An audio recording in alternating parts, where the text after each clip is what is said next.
మిమ్మల్ని ఎక్కడో చూసినట్టుందండి.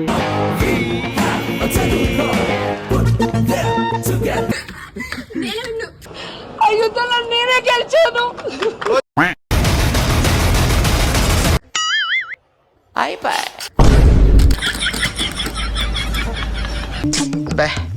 ఏం ఈ పనుల్లో కనిపించలేదు. పైగా ఫిజికల్ గానీ మెంటల్ గానీ స్ట్రెయిన్. యాందిరయ్యా యాన్ చేస్తున్నా. అలాంటప్పుడే మనం అడుగు ఆచి తూచి వెయ్యాలి.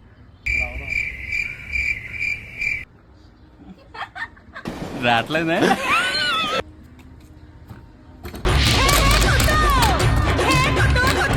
పిల్లాన్ని చంపేస్తారా?